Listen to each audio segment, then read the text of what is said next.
Hey everyone, so basically in today's GFG POTD, we have to solve a problems which is given here, you and your books. So as the question given here, you have n stacks of books.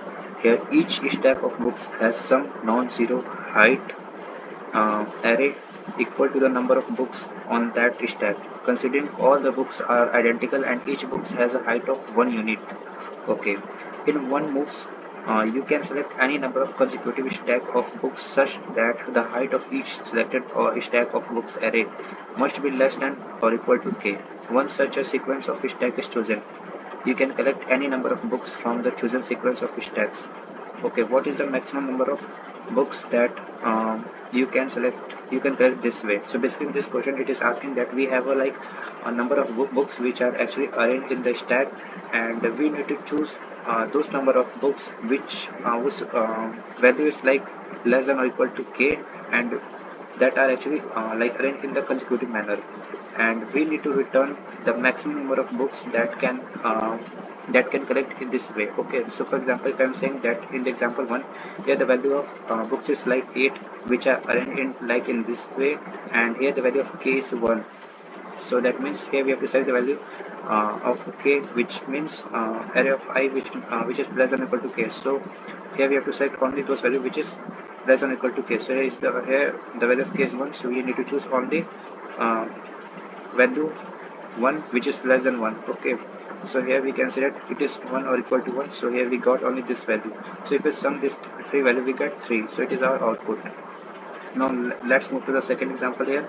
So as the example given here, it is given the value of book is like 8, and we need to check for the value of k as 2. So here if we are looking at this consecutive items of the book, so we can say here that this is like 3. No, this is the one sequence, consecutive sequence, and this is the another consecutive sequence which follows this condition that the value of k is less than or equal to 1. So as we sum this value first, so we get 4, and if we add this value we get 3. So if we are taking the both of these two values, we get 4 here and this here 3. So we need to select this 4 value.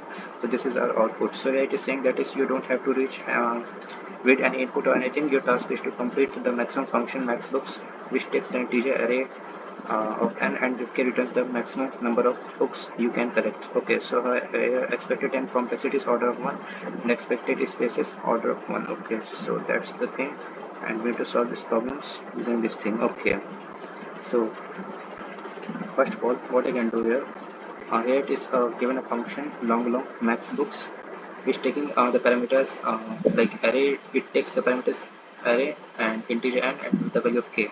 So first of all, we have to make like long.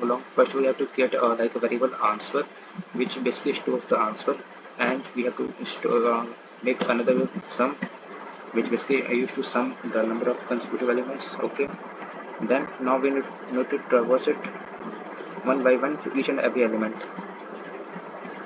I is less than n, I plus plus. Here we need to check it, like if array of I is less than or equal to k, then what we need to do, we need to sum array of I. Okay, we need to sum array of I.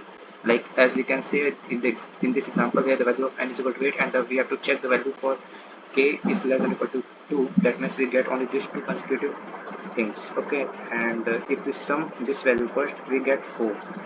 Okay, so till here, if I am iterating here, and if I'm getting here as 4, now what I can do here, I need to store the value inside the sum. Else, let's suppose if it is like breaking this consecutive and comes to this 3, then we need to do here like else we need to store our value inside the answer is equal to max. We have to take the maximum value of like sum and answer, and once we have stored this sum value till here, and we got the next value as like non-consecutive value, so we have to make our sum value as 0. Okay, so that we get the another sum value, and at the final we need to check which one is the maximum value. Okay, so here we need to make sum is equal to 0, and then after it I can write it here, answer is equal to max of sum of submit answer, and then we can simply return our answer. Now let's check it.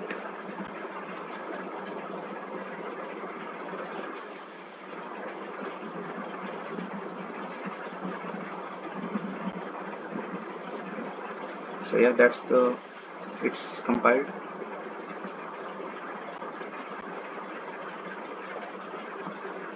So it's submitted. So thank you. That's all for the thanks for watching.